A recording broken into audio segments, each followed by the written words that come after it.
presentasi yang meyakinkan. Nah,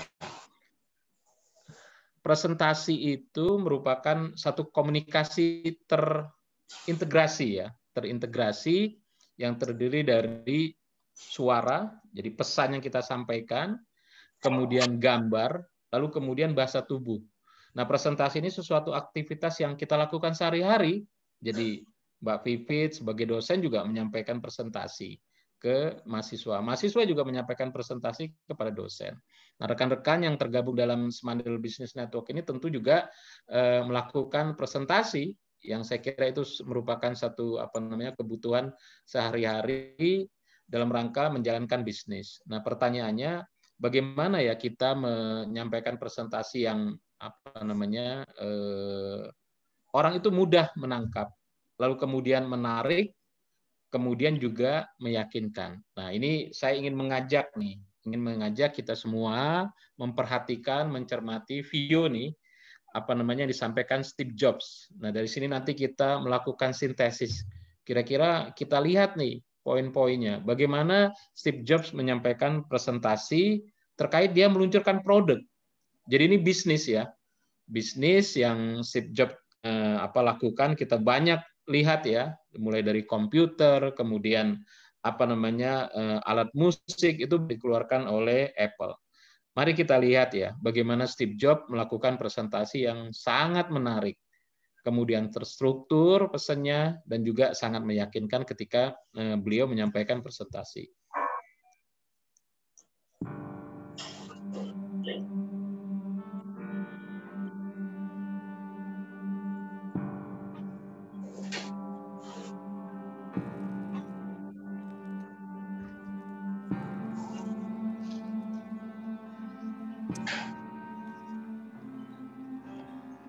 This is a day I've been looking forward to for 2.5 years.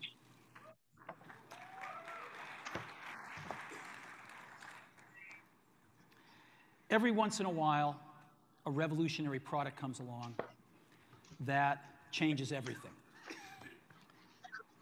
And Apple has been, well, first of all, one's very fortunate if you get to work on just one of these in your career. Apple's been very fortunate. It's been able to introduce a few of these into the world. In 1984, we introduced the Macintosh. It didn't just change Apple, it changed the whole computer industry.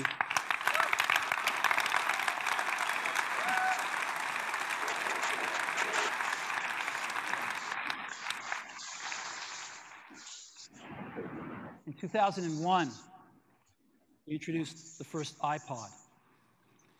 And it didn't just change the way we all listen to music. It changed the entire music industry. Well, today, we're introducing 3 revolutionary products of this class. The first one is a widescreen iPod with touch controls.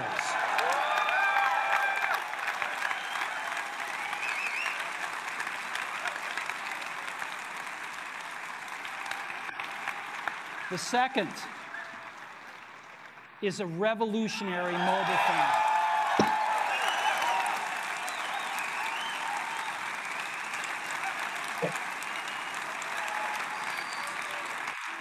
And the third is a breakthrough internet communications device. So, 3 things: a widescreen iPod with touch controls, a revolutionary mobile phone, and a breakthrough internet communications device. An iPod, a phone, and an internet communicator. An iPod, a phone. Are you getting it? These are not 3 separate devices.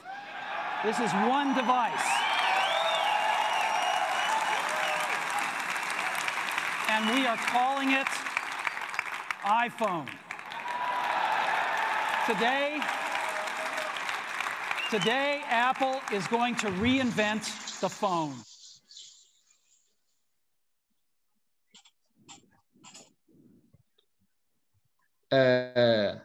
Baru kita dengar bagaimana Steve Jobs melakukan presentasi. Kira-kira apa namanya kesan yang bisa kita dapat? Kira-kira rekan-rekan bisa melihat apa? Nah, jadi saya kira tadi ada 3 hal yang penting ya. Pertama, pesan yang disampaikan Steve Jobs itu sangat clear. Beliau menyampaikan bahwa hari ini, today we are going to reinvent the phone. Jadi dia bilang bahwa hari ini Apple itu menemukan iPhone yang mereknya iPhone. Nah, dia menggunakan kronologis untuk sampai kepada kesimpulan tersebut. Dia sebutkan tahun 1984 Apple menemukan Macintosh. Kita juga make komputer tersebut. Kemudian tahun 2001 dia sebutkan bahwa Apple menemukan iPod dan itu merubah the whole music industry. Nah, dia bilang hari ini ya, dia menyampaikan bahwa Apple menemukan 3 revolutionary product yang dikemas dalam satu produk. Yang pertama iPhone, kemudian iPod yang itu tergabung di dalam internet.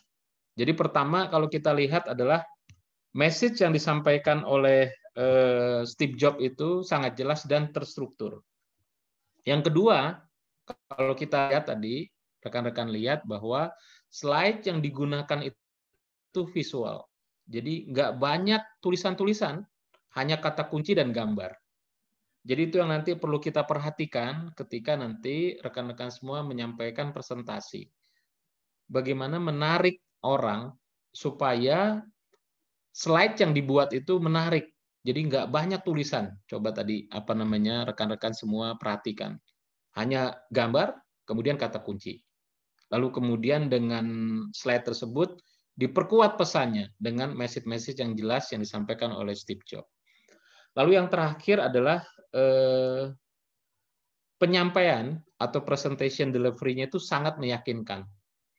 Intonasinya jelas, kalimat yang disampaikan clear, bahasa tubuhnya juga bagus, lalu kemudian gesturnya juga bagus ya. Jadi gerakan tangan dalam rangka menerangkan maksud pesannya itu sangat jelas. Jadi saya menyimpulkan belajar dari presentasi Steve Jobs tersebut yang itu merupakan presentasi bisnis. Jadi ada 3 kiat sukses presentasi bisnis. Yang pertama itu adalah pesan yang terstruktur. Ya, pesan yang terstruktur ini sangat penting dan sangat krusial. Jadi dengan kita menyampaikan pesan yang terstruktur, maka audiens itu akan mudah mengikuti presentasi kita. Jadi penting nanti rekan-rekan dalam rangka presentasi bisnis itu membuat pesan yang terstruktur. Jadi ada alurnya dan juga itu semua menyangkut dalam satu pesan utama. Dan itu berurutan dari satu slide ke slide yang berikutnya. Itu kiat yang pertama. Jadi kita mesti merancang pesan yang terstruktur. Lalu yang kedua, desain slide yang menarik. Jadi kalau kita lihat slide yang ditampilkan oleh Steve Jobs tersebut, simple, sederhana, dan tidak banyak tulisan. Nah, desain slide yang menarik ini juga akan membuat audiens itu senang untuk terus mengikuti presentasi yang kita sampaikan. Lalu ketika message yang terstruktur sudah kita buat, lalu kemudian desain slide yang menarik juga sudah kita lakukan, maka yang terakhir itu adalah delivery yang meyakinkan. Jadi kalau message yang terstruktur itu kita bicara bahasa verbal, maka delivery yang meyakinkan ini lebih kepada komunikasi nonverbal. Jadi ada 2 itu yang penting. Yang pertama bahasa tubuh, lalu kemudian yang kedua itu adalah intonasi suara. Nah, memang berbeda ketika rekan-rekan melakukan presentasi secara luring, dan yang sekarang ini presentasi yang kita lakukan, yang saya lakukan itu secara daring. Tetapi ada hal-hal yang penting yang harus kita perhatikan ketika nanti teman-teman melakukan presentasi secara daring. Jadi bahasa tubuh, postur berdiri, lalu kemudian gesture, lalu kemudian tatapan mata, ekspresi wajah, itu juga hal-hal yang perlu kita perhatikan. Tetapi ketika kita melakukan presentasi luring, maka hal-hal tersebut seakan-akan tidak terlihat. Karena ketika kita melakukan presentasi luring, ini memang tantangannya cukup besar. Maka ketika kita terkait dengan bahasa tubuh, upayakan ketika nanti rekan-rekan melakukan presentasi luring, tatap kamera yang ada di depan kamera Anda. Jadi ini apa namanya 3 kiat sukses presentasi bisnis yang perlu rekan-rekan perhatikan ya. Jadi pertama message yang terstruktur, desain slide yang menarik dan delivery yang meyakinkan. Nah, nanti saya akan apa namanya bahas satu-satu prinsip-prinsipnya sehingga nanti akan bisa menjadi apa guidance untuk teman-teman melakukan presentasi bisnis. Yang pertama adalah bagaimana membuat message yang terstruktur. Jadi yang perlu kita perhatikan adalah apa yang ingin didengar oleh audiens kita. Jadi kita itu sebenarnya melakukan presentasi itu untuk serve to the audience. Maka kita harus melakukan analisis audiens. Ada 2 hal pokok yang perlu kita lakukan. Yang pertama kita lihat nih profil demografinya, seperti apa pekerjaannya, apa posisinya, bagaimana background pendidikannya. Karena itu akan menyangkut nanti kira-kira bahasa apa yang kita gunakan. Apakah kita gunakan bahasa yang umum ataukah kita gunakan bahasa yang spesifik? Kalau kita lihat bahwa audiensnya level pendidikannya lebih baik, tentu akan kita mudah untuk menjelaskannya. Tetapi kalau level pendidikannya lebih rendah, tentu kita harus menyesuaikan nanti bahasanya. Lalu yang kedua yang harus kita perhatikan juga adalah profil psikografinya. Jadi kita harus lihat nih, kita harus tahu apa masalah yang dihadapi oleh audiens, apa kegelisahan yang dihadapi selama ini, lalu kemudian apa yang dia idam-idamkan. Nah, berdasarkan analisis audiens itu nanti kita menentukan nih pesan apa yang ingin kita sampaikan sehingga benar-benar memenuhi kebutuhan audiens. Jadi kita melakukan presentasi itu tentu untuk menjawab kebutuhan audiens. Nah, yang kedua yang harus kita perhatikan, apa tujuan presentasi kita. Secara umum itu kita memberikan informasi. Lalu yang kedua, kita ingin audiens itu melakukan satu tindakan. Misalnya ini sangat penting untuk bisnis ya. Jadi kita meyakinkan supaya audiens itu mau membeli produk atau jasa kita. Atau kita ingin supaya investor itu mau menanamkan uangnya ke usaha kita. Nah, tujuan presentasi ini nanti ada template-templatenya. Template ini nanti akan apa namanya saya sampaikan seperti apa yang bisa Anda gunakan ketika Anda melakukan presentasi bisnis. Nah, setelah kita tahu analisis audiens, lalu kemudian tujuan presentasi kita mesti menyusun yang namanya struktur presentasi. Ini ada 3 hal yang penting, saya tambah 1 terkait dengan transisi. Yang pertama itu pembukaan. Jadi pembukaan ini penting. Jadi ada 3 hal di dalam pembukaan ini. Satu yang kita sebut itu attention getter. Jadi bagaimana di awal itu kita menarik perhatian audiens. Nah, tadi saya gunakan apa namanya teknik yang saya sebut dengan menggunakan data atau fakta. Jadi kalau rekan-rekan ingat, saya pertama menyampaikan satu fakta bahwa dari data statistik saya ambil 57% pekerja itu kurang memiliki kemampuan apa namanya komunikasi ataupun kolaborasi. Nah, itu untuk menjawab why-nya. Kenapa kok kemampuan presentasi itu penting? Jadi selain data dan fakta, rekan-rekan bisa menggunakan question, bisa menggunakan cerita, ataupun bisa menggunakan quotation. Itu yang pertama. Kita mesti membuat attention getter, menjawab why. Kenapa presentasi kita ini sangat penting bagi mereka. Lalu yang kedua, kita bisa membuat satu promise ya, dengan mengatakan misalnya bahwa dalam 30 sampai 45 menit ke depan audiens dalam hal ini apa namanya presentasi yang saya sampaikan terkait dengan apa namanya 3 kiat presentasi, saya bisa menyampaikan atau Anda bisa menyampaikan bahwa dalam 30 sampai 45 menit ke depan Anda akan mendapatkan cara atau kiat presentasi yang sistematis, menarik, dan berpengaruh sehingga audiens menyenangi Anda. Jadi kita coba sampaikan apa manfaat yang audiens bisa dapat dari presentasi kita. Lalu bagian yang ketiga adalah roadmap. Roadmap ini adalah isinya. Jadi ada 3 hal, Anda bisa mengatakan ada 3 hal. Satu, cara menyusun presentasi yang terstruktur, misalnya terkait dengan presentasi ini. Lalu yang kedua, cara membuat slide presentasi yang menarik, yang ketiga bagaimana menyampaikan presentasi. Jadi kita sampaikan isinya sehingga audiens itu bisa terbayang kira-kira apa yang akan disampaikan oleh Anda sebagai penyaji. Nah, yang kedua, bagian kedua ini adalah isi. Nah, isi adalah bagian utama dari presentasi kita semua. Nah, saya menyarankan kita bisa menyampaikan 3 poin yang orang tuh sering sebut sebagai rule of three.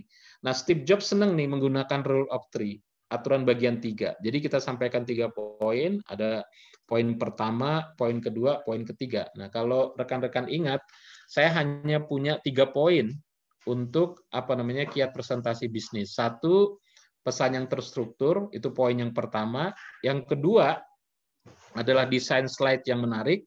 Lalu yang ketiga adalah delivery yang meyakinkan. Jadi hanya tiga poin itu audiens akan mudah untuk mengingat. Nah, bagian yang terakhir itu adalah penutupan. Nah, penutupan ini sama pentingnya dengan bagian pembukaan gitu ya. Bagian penutupan ini untuk mengingatkan audiens dan juga kita ingin supaya audiens itu lead to action. Jadi apa yang kita sampaikan itu dia melakukan action. Apakah dia membeli produk kita, kemudian menyetujui tawaran kita terhadap investasi yang kita sampaikan kepada investor misalnya sebagai audiens. Nah, itu sangat penting penutupan. Nah, ini ada tiga bagian juga. 1, kita beri sinyal misalnya. Kita bisa katakan sebelum mengakhiri presentasi ini gitu. Itu sinyal penutupan. Lalu kemudian bagian keduanya kita sampaikan ringkasannya gitu. Apa poin yang sudah kita sampaikan. Lalu bagian yang terakhir itu adalah power closing. Jadi closing yang benar-benar punya power. Ya, kita bisa menggunakan question yang kita kaitkan dengan topik kita. Lalu kita juga bisa menggunakan quotation ataupun call to action. Jadi kita ajak audiens itu untuk melakukan tindakan sesuai dengan apa yang kita rencanakan. Nah, lalu kemudian bagian keempat ini ada transisi. Transisi ini ada suatu kalimat yang menghubungkan, misalnya ada bagian pembukaan ke poin pertama ke poin kedua, dan juga poin ketiga ke penutupan. Nah, Anda bisa menggunakan kalimat yang memancing rasa ingin tahu gitu ya. Lalu kemudian juga manfaat misalnya untuk poin-poin berikutnya. Lalu kemudian ringkasan. Jadi kita sudah misalnya ingin menyampaikan poin ketiga, kita buat ringkasan poin 1, poin 2, lalu kemudian kita masuk ke poin ketiga. Nah, ini struktur presentasi sehingga audiens itu mudah mengikuti jalannya presentasi kita. Lalu kemudian, nah ini saya sampaikan pilihan template poin presentasi. Jadi tujuan presentasi itu ada 2 secara garis besar. Yang pertama itu presentasi bersifat informatif.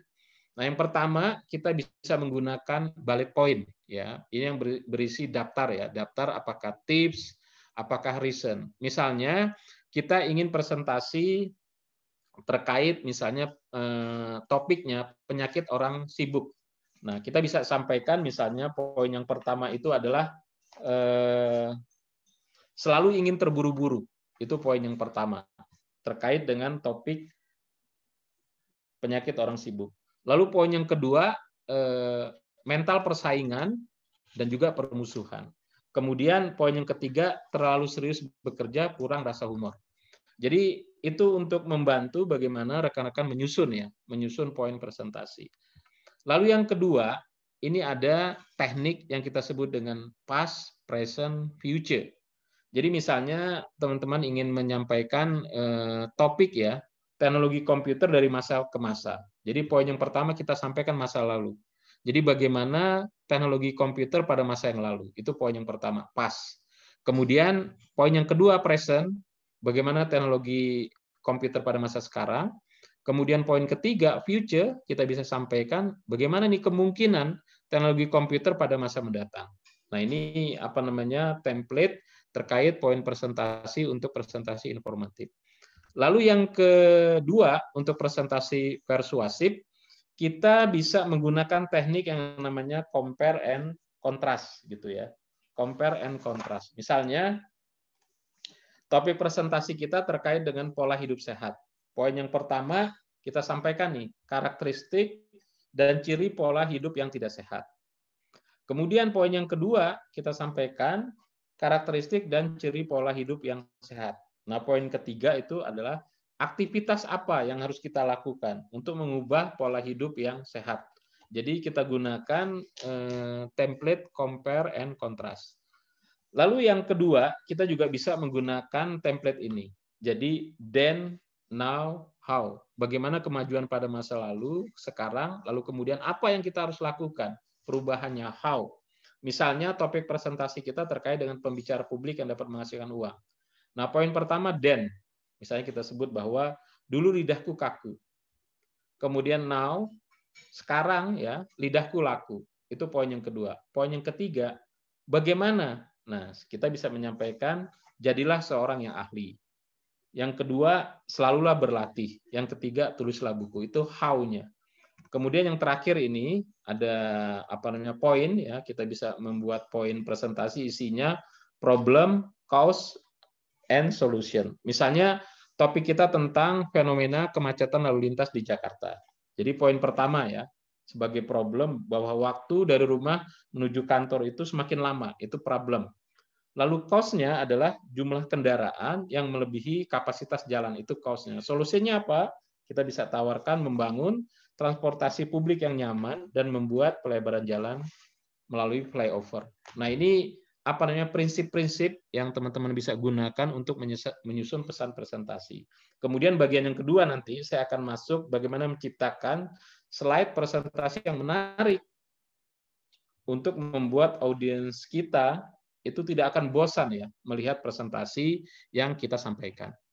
Jadi ini kita lihat nih, pertama sebagai contoh nih ya. Contoh ini sebenarnya yang sering kita lakukan nih ketika kita menyusun presentasi.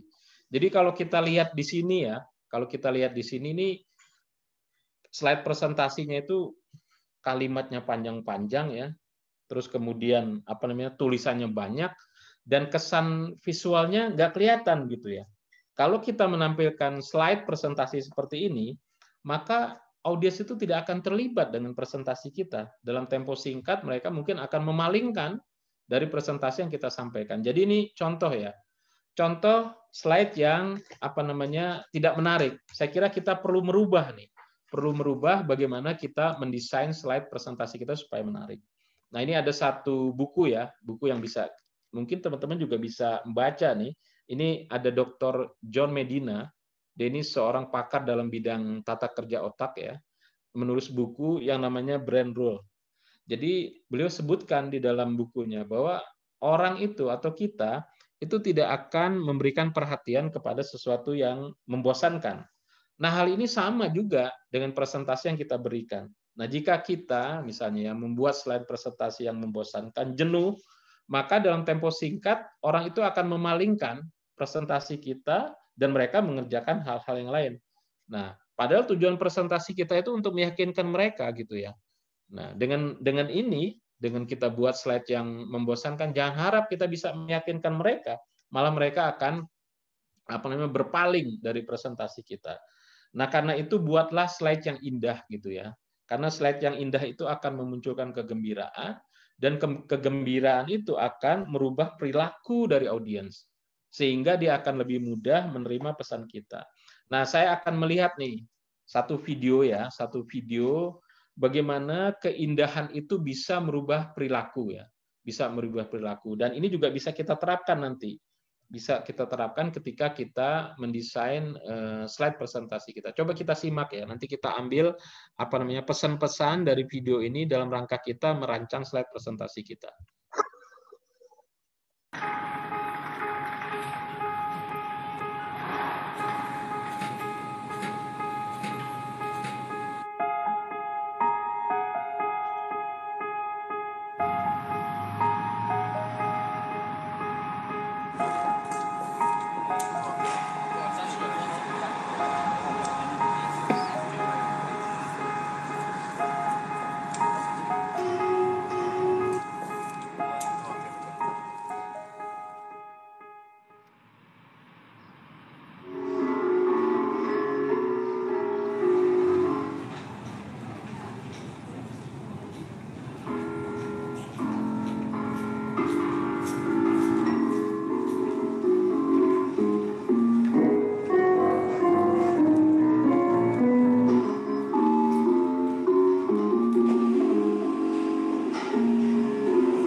Jadi kalau kita lihat ini, rekan-rekan semuanya, ini penelitian yang dilakukan oleh engineer VW. Jadi engineer VW itu membuat satu teori yang disebut dengan Van teori. Jadi dia coba rubah tangga. Jadi ada apa namanya station di kota Swedia Stockholm ya. Jadi ada dua nih, bahwa dari dari subway pejalan kaki itu bisa menggunakan tangga ataupun bisa menggunakan eskalator. Nah, engineer PW ini coba rubah tangga-tangga tersebut dengan membuat satu yang menarik gitu ya. Menarik kalau misalnya pengunjung itu menaiki tangga tersebut, maka ada bunyi yang keluar. Jadi tangga itu diubah sesuai dengan seperti bentuk piano gitu ya. Nah, dari hasil penelitian yang dilakukan oleh PW dengan merubah tangga tersebut menjadi sesuatu yang indah, itu 66% pejalan kaki yang melewati subway tersebut menggunakan tangga dibandingkan dengan eskalator gitu ya. Seperti kita lihat tuh, ada ibu yang membawa tas belanjaan, seorang bapak yang membawa binatang peliharaan, kemudian bapak yang juga memapah putrinya yang masih kecil. Ada, kalau tadi rekan-rekan lihat, anak-anak muda yang menaiki tangga tersebut sambil melompat-lompat, itu gambaran kecil ya, gambaran kecil dari mereka yang melewati tangga tersebut. Nah, ada kegembiraan yang kalau kita lihat itu muncul dari pejalan kaki ketika mereka melewati tangga tersebut, apalagi tangga tersebut bisa mengeluarkan suara piano gitu ya.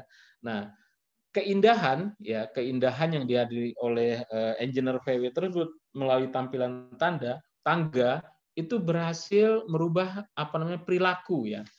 Dari yang sebelumnya orang menggunakan eskalator, akhirnya mereka menggunakan tangga karena ada sesuatu yang menarik, indah, berubah orang itu menggunakan tangga.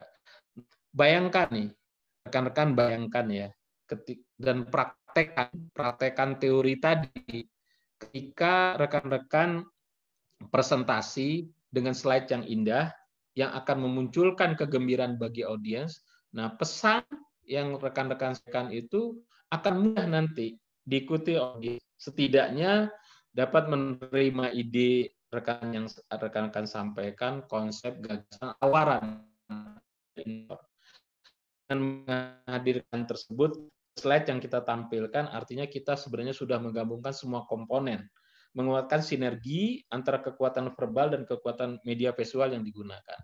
Nah, ini juga ada satu penelitian ya yang dilakukan oleh Wharton School of Business, disebutkan bahwa perpaduan antara kekuatan presentasi verbal yang ditunjang oleh tampilan visual itu akan mempengaruhi 67% audiens. Jadi hasil penelitian ini tidak jauh berbeda dengan penelitian yang disampaikan oleh engineer PW tadi, sekitar 66%.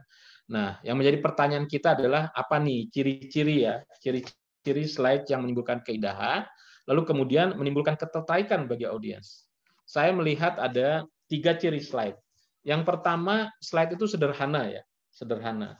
Jadi slide yang sederhana itu tidak banyak penuh dengan tulisan.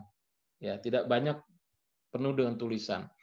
Yang digunakan kalimat yang ringkas. Satu slide berisi satu pesan. Seperti tadi kita lihat bagaimana Steve Jobs menyampaikan presentasinya. Ingat bahwa slide dengan tampilan yang sederhana itu indah. Jadi gunakan kata kunci, bukan kalimat yang panjang yang sulit dibaca.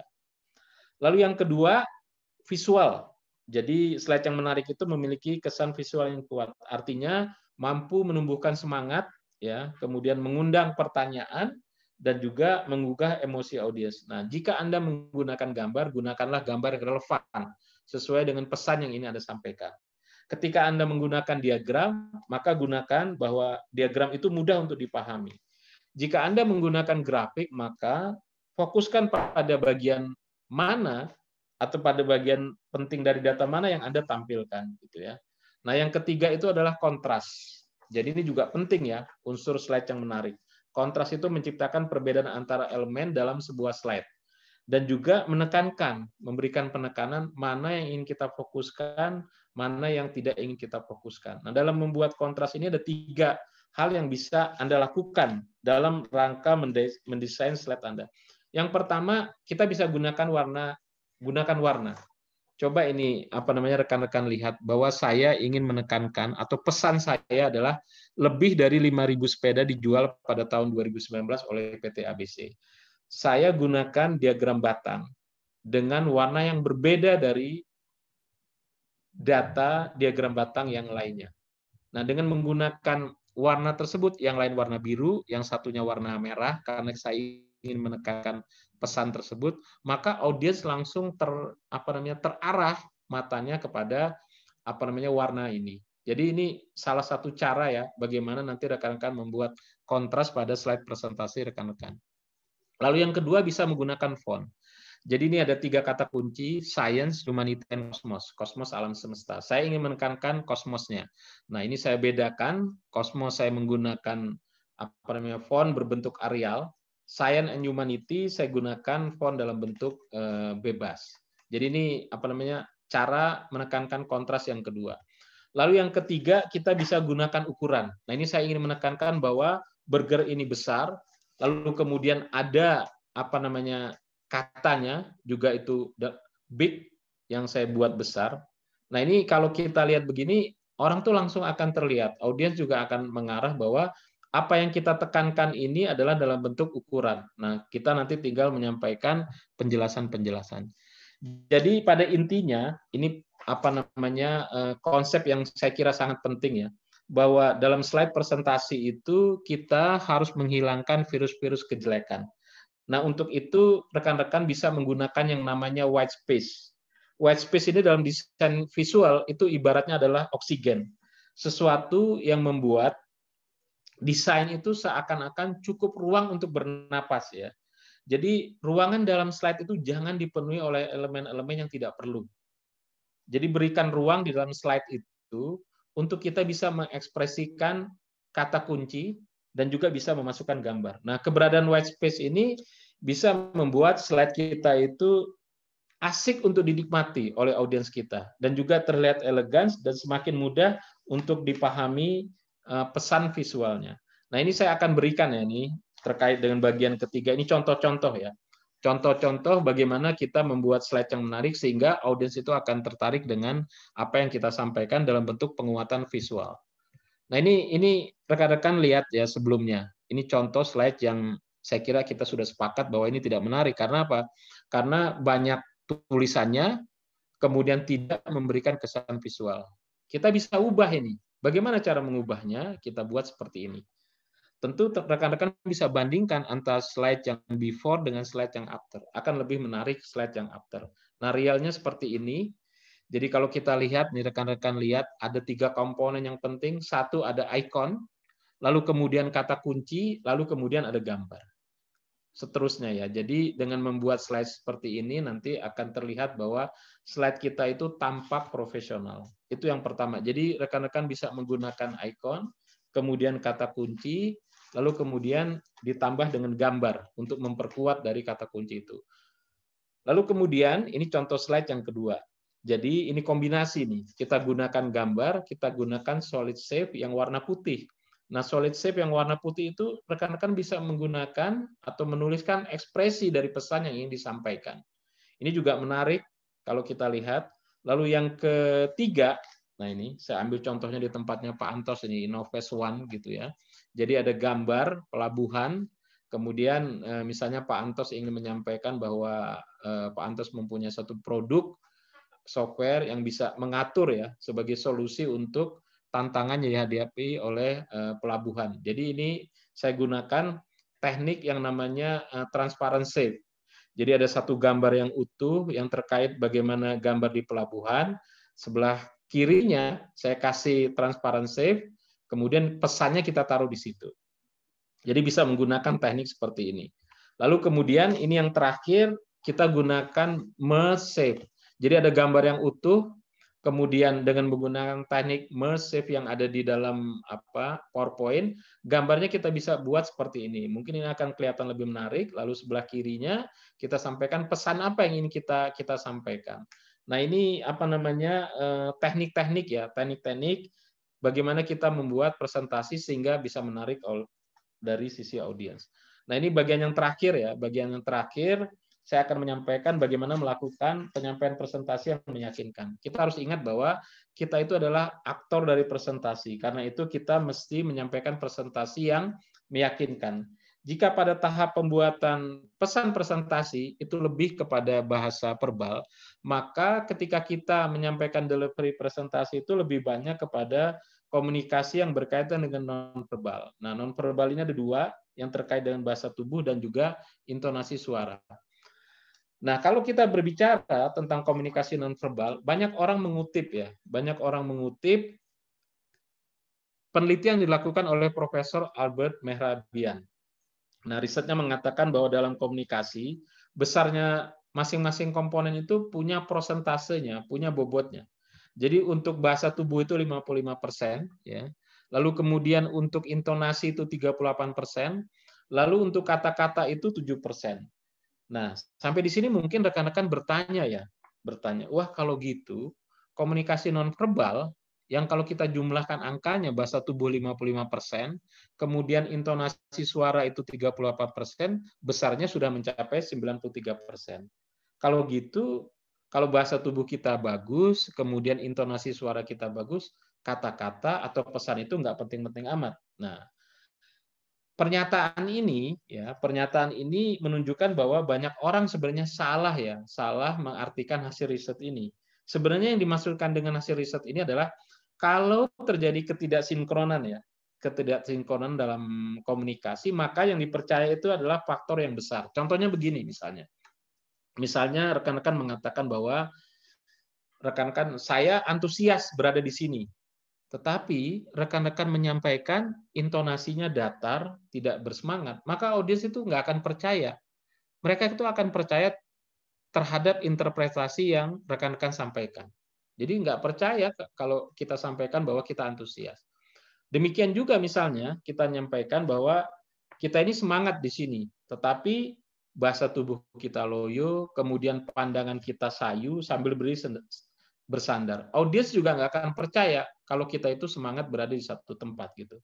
Nah, yang mereka tangkap, yang mereka percaya adalah bahasa tubuh yang kita sampaikan. Karena itu, maka rekan-rekan ini harus perhatikan ya, apalagi nanti berhadapan dengan investor gitu ya, kemudian menyampaikan presentasi, maka bahasa tubuh, kemudian intonasi suara itu harus diperhatikan. Jangan sampai terjadi ketidaksinkronan nih ya, antara pesan yang kita sampaikan dengan bahasa tubuh dan intonasi suara. Nah, ini ada hal-hal yang penting yang perlu kita sampaikan dalam bahasa tubuh nih, penampilan ya. Satu, penampilan. Jadi pada intinya tips yang bisa saya sampaikan adalah ini penampilan itu impresi yang pertama ya. Jadi kalau tipsnya adalah serupa tetapi satu tingkat di atas audiens. Maksudnya begini, ketika kita menggunakan pakaian yang mirip yang dikenakan audiens, kita itu satu tingkat. Misalnya, audiens menggunakan t-shirt, kita menggunakan kemeja.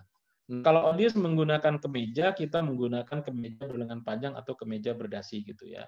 Pada intinya kita harus satu tingkat di atas audiens yang itu menunjukkan kepercayaan diri kita.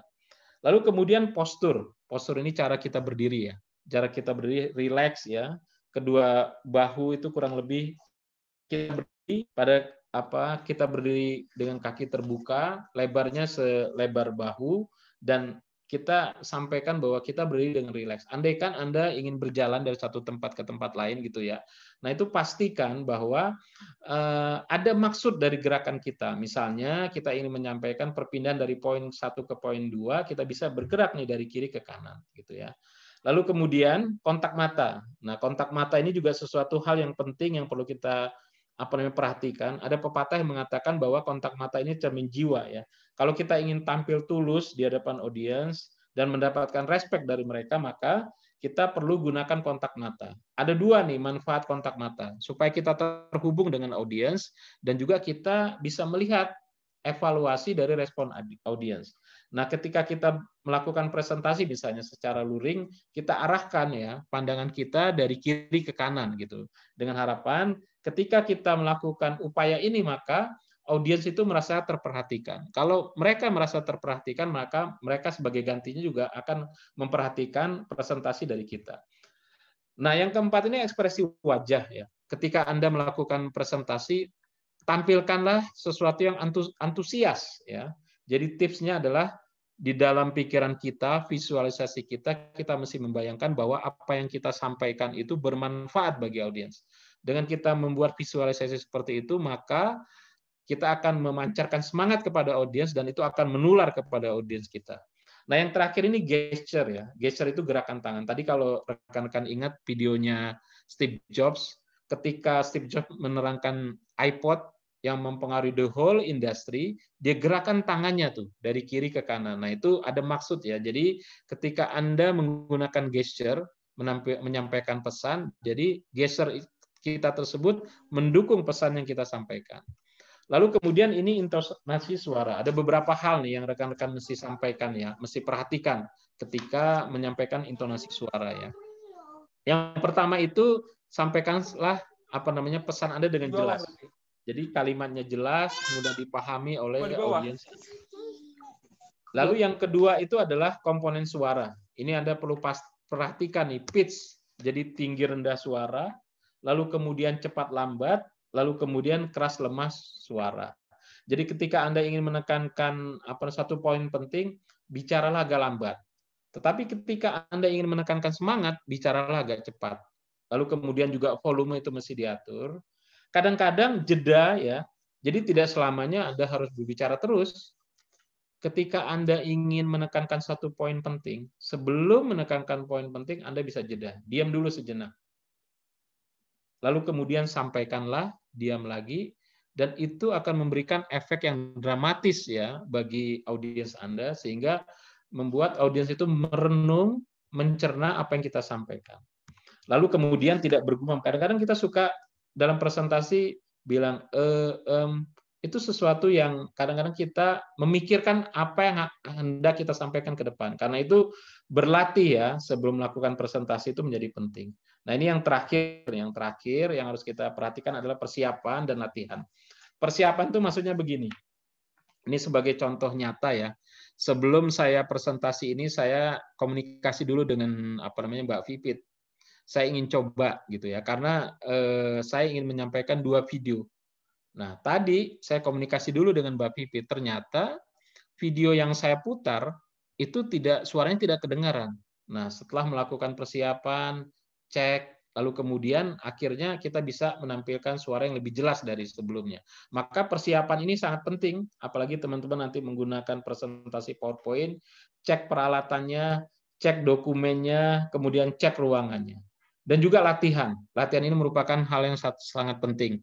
Jadi untuk membiasakan ketika nanti Anda menyampaikan presentasi, sehingga bisa lancar, bisa yakin ketika menyampaikan presentasi. Nah, ini sebelum saya mengakhiri nih, presentasi ini ada 3 kiat ya. Kita ringkas gitu ya, ada 3 kiat presentasi sukses bisnis ya. Yang pertama itu jangan lupa untuk membuat pesan yang terstruktur. Yang kedua, buatlah desain slide yang menarik. Yang ketiga itu delivery yang meyakinkan. Nah, ini saya punya blog ya, rekan-rekan semua, blog terkait dengan presentasi dan public speaking. Jadi kalau rekan-rekan ingin melihat atau ingin menambah pengetahuan, skill gitu ya, saya ada blog yang isinya tentang message, design, dan delivery. Dan juga ada pre-ebooknya terkait dengan presenter map. Anda bisa dapetin tuh dengan mengisi email ataupun WA ke WA saya. Dan ini free content ini saya upload tiap hari Senin ya, Senin pagi. Dan juga saya juga ada nih fitur baru terkait dengan slide idea.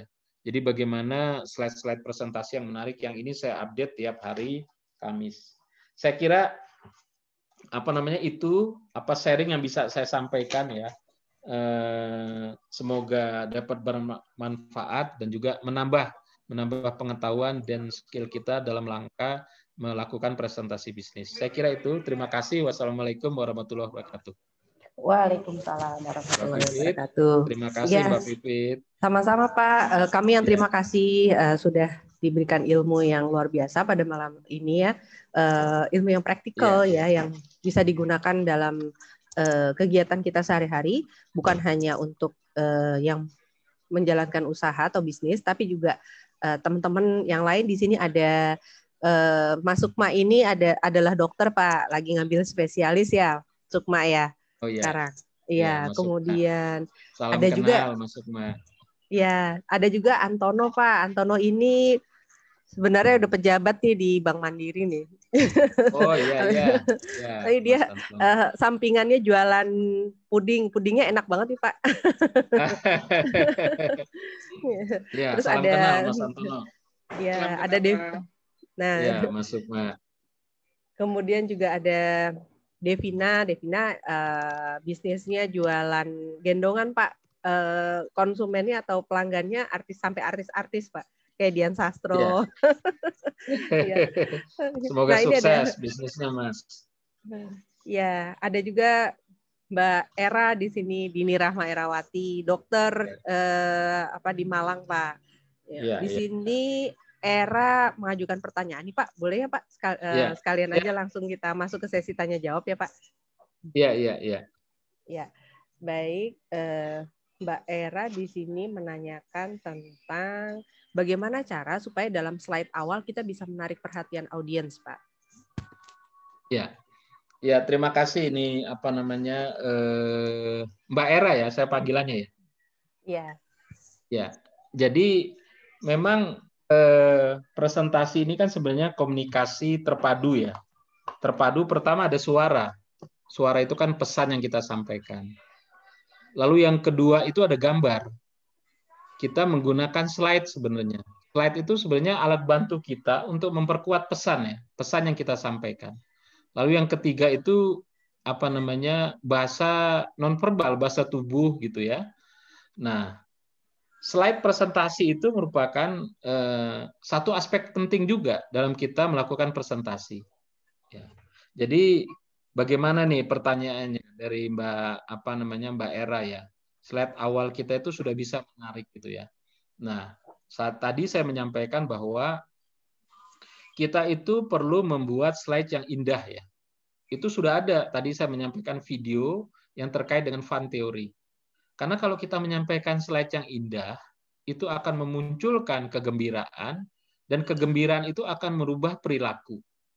Tadi engineer VW itu menyampaikan, dia melakukan penelitian yang sebelum-sebelumnya di subway yang ada di kota Stockholm. Jadi ada dua pilihan orang jalan kaki mau ke atas ya, apakah dia menggunakan tangga ataupun dia menggunakan eskalator. Nah, dia mau coba nih bagaimana supaya orang itu banyak melewati tangga. Dia rubah tuh tangganya. Dia rubah menjadi lebih indah gitu ya. Apalagi kalau orang lewat situ ditekan lalu kemudian suara piano keluar gitu ya.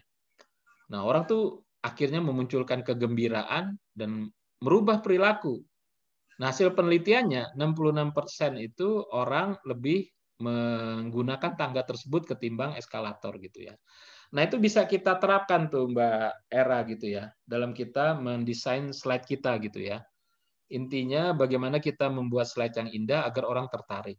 Nah, supaya orang tertarik itu ada 3 hal yang saya lihat ya. Yang pertama itu sederhana. Sederhana itu nggak terlalu rumit slide itu ya. Jadi kita sampaikan aja apa key point-nya, pesannya. Pesannya itu apa? Dan nggak banyak juga kalimat-kalimat yang panjang gitu ya. Nggak banyak kalimat yang panjang dalam slide itu. Jadi sederhana. Satu slide, satu pesan.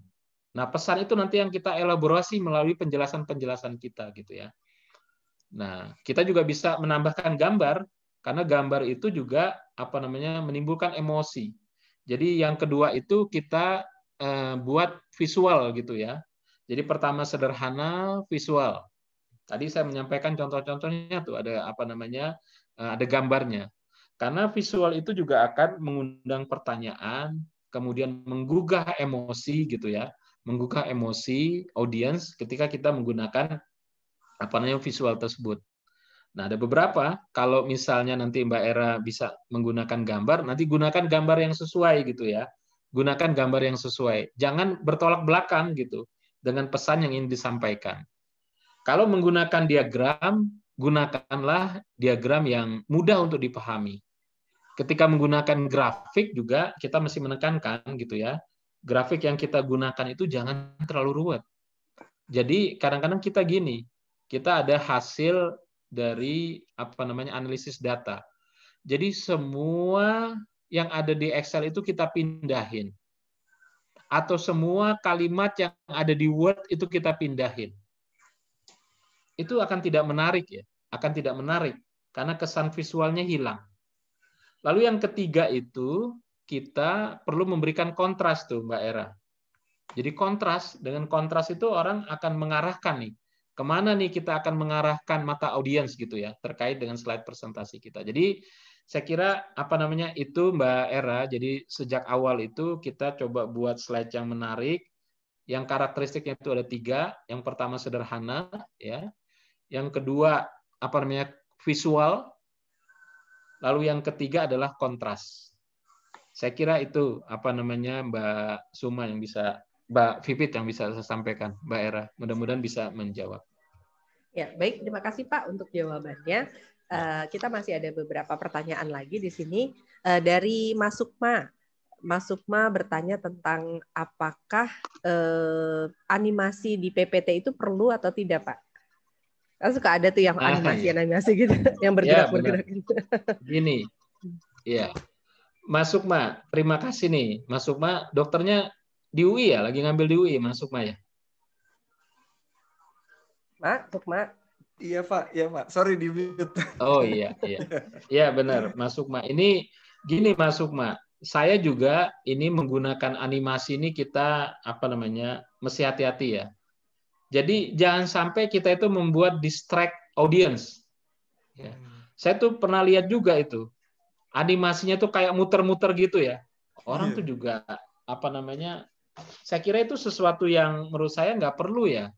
Karena kita kan menggunakan slide itu untuk memperkuat pesan gitu ya. Tadi kalau Mas Sukma perhatikan misalnya, saya tadi menyampaikan kan 3 kiat sukses presentasi. Itu saya gunakan animasi Mas Sukma. Saya nggak semuanya gunakan animasi. Kenapa? Karena dalam satu slide itu saya ada 3 poin. Kenapa saya gunakan animasi? Karena dalam slide saya itu ada 3 poin. Tadi saya menyampaikan bahwa slide yang sederhana itu kalau bisa 1 slide 1 poin. Saya sebenarnya bisa memecah itu. Tetapi saya meringkas atau membuat slide saya efisien. Jadi dalam 1 slide itu ada 3 poin, saya gunakan animasi, Mas. Saya gunakan animasi wipe ya. Wipe itu bergerak dari kiri ke kanan tuh. Kalau Mas Sukma perhatikan tadi ya. 3 kiat sukses presentasi bisnis. Saya bilang pertama, message yang terstruktur. Saya gunakan animasi. Terus saya cerita tuh, apa sih yang dimaksud dengan message yang terstruktur? Jadi pikiran kita itu ya, sudah ada penelitian nih. Pikiran kita itu sebenarnya sekuensial. Kalau kita menggunakan animasi, kita giring ya. Kita giring audiens itu satu ya. Keluar dulu message yang terstruktur. Lalu kemudian kita jelaskan. 1. Lalu kemudian saya masuk Sukma. Kiat yang kedua, desain slide yang menarik. Saya jelaskan tuh apa yang dimaksud dengan desain slide yang menarik. Lalu kemudian yang terakhir adalah delivery yang meyakinkan. Jadi gitu Mas Sukma. Jadi kita menggunakan animasi itu dalam rangka kita membuat satu slide itu satu pesan. Jadi Mas Sukma atau kita semua sering melihat tuh ya, bahwa dalam satu presentasi itu tulisannya banyak. Jadi audiens itu bingung gitu ya. Audiens itu bingung. Malah akhirnya audiens itu nggak ngelihat presentasinya ngomong apa, tapi baca slide. Gitu. Itu yang mesti dihindari Mas Sukma. Jadi kriteria slide yang menarik itu tadi sederhana ya, itu saya kira bagus untuk diterapkan tuh Mas Sukma gitu ya. Bagaimana kita membuat desain slide yang sederhana, 1 slide 1 pesan ya, gunakan kata kunci. Kalau ada penguatnya gambar, gunakan gambar. Lalu yang kedua, visual. Jadi coba kita decide, kita pikirin nih ya. Dengan kata kunci ini untuk memperkuat pesan kita supaya audiens bisa membayangkan pesan kita itu lebih mudah, kira-kira gambar apa yang kita gunakan gitu ya. Terus yang ketiga kontras. Kontras ini untuk memberikan penekanan kepada slide kita. Saya kira itu Mas Sukma terkait dengan animasi ya Mas Sukma ya. Iya, iya. Terima kasih Pak Eri, terima kasih banyak penjelasannya. Iya, iya. Baik, terima kasih Pak untuk jawaban yang diberikan. Masih ada lagi nih pertanyaan dari junior. Bagaimana supaya presentasi yang ada bisa menarik tapi tidak over promise? Ya. Nggak PHP gitu ini, ya Pak ya? Iya, iya benar. Ini pertanyaannya Mas Junior ini sangat baik ya, sangat baik, tidak over promise. Tadi saya menyampaikan bahwa kita menyusun presentasi itu ada faktor-faktor yang kita perhatikan. Yang pertama itu adalah kita mesti menganalisis audiens. Ya. Sebenarnya apa kebutuhan audiens kita? Karena tujuan kita melakukan presentasi ini sebenarnya adalah serve to the audience gitu ya. Serve to the audience. Nah, analisis dari audiens itu merupakan faktor yang penting untuk menyusun pesan kita, Mas, gitu ya. Untuk menyusun pesan kita. Nah, tentu kita mendesain itu sesuai dengan kebutuhan audiens gitu. Nah, itu yang membatasi kita supaya apa yang kita sampaikan itu tidak over promise gitu ya. Kalau kita menyampaikan pesan kita itu over promise, audiens itu akan melihat gitu ya. Oh, ternyata yang kita sampaikan ini sebenarnya nggak sesuai dengan kebutuhan mereka gitu. Nah, karena itu supaya tidak over promise gitu ya, kita mesti memperhatikan apa yang menjadi permasalahan audiens, kegelisahan audiens, dan apa yang mereka cita-citakan. Tentu apa yang kita sajikan, inti-intinya kan kita memberikan solusi ya. Kita melakukan presentasi itu memberikan solusi. Misalnya yang pertama terkait dengan tujuan presentasi informasi, ya ada informasi yang audiens belum tahu gitu ya, kita berikan informasi. Lalu kemudian ketika mereka mempunyai permasalahan, terutama ini terkait dengan presentasi bisnis ya, kita menyajikan solusi. Tentu solusi yang kita sajikan itu, dan apalagi kalau itu sudah diterapkan ya, sudah diterapkan, lalu kemudian sudah ada semacam endorsement gitu ya, itu juga bisa membuktikan bahwa apa yang kita sampaikan itu memang sudah sesuai dengan permasalahan yang dihadapi oleh audiens lain, bahwa apa yang kita sampaikan itu sebenarnya nggak over promise gitu ya, karena itu sudah terbukti dengan adanya referensi dari klien lain yang rekan-rekan menyelesaikan persoalan yang mereka hadapi. Saya kira itu yang bisa saya sampaikan. Ya, baik. Terima kasih Pak atas jawaban yang telah diberikan.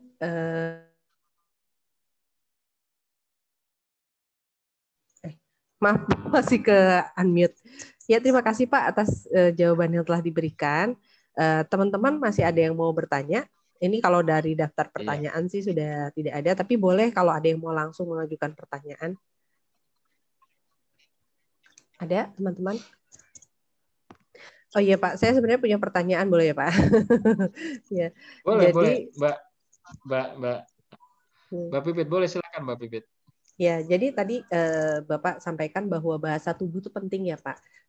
Bahkan bahasa tubuh itu hampir 60% lah ya yang mempengaruhi sukses atau tidaknya presentasi kita. Nah, tapi itu justru yang paling sulit Pak. Ya, bahasa tubuh itu tidak bisa bohong ya. Artinya kalau kita capek atau kita lagi lemes ya, lagi mungkin moodnya lagi nggak bagus, itu kelihatan gitu ya, dan nggak bisa dikontrol. Nah, itu gimana ya Pak ya untuk bisa sedangkan kita kalau misalnya presentasi itu kan nggak mungkin mengikuti mood kita gitu ya, jadwalnya gitu. Nah, bagaimana Bapak selama ini pengalaman Bapak mengendalikan hal itu Pak? Ya. Ini Mbak Pipit nih pertanyaan yang menarik Mbak Pipit. Pengalaman saya Mbak Pipit ya. saya biasanya mengadakan satu preparation untuk menyampaikan presentasi ini. Sekalipun saya sudah sering, saya tuh terus melakukan preparation gitu ya. Jadi bahasa tubuh itu kan sesuatu yang, apalagi kalau ini ya, ini memang akan berbeda Mbak Vivit ya. Kalau daring ini nggak terlalu ketahuan Mbak Vivit, iya kan? Untungnya daring ini nggak terlalu ketahuan gitu ya. Yang kelihatan cuma dari kepala sampai leher aja ya Pak. Kelihatan kan cuma kepala.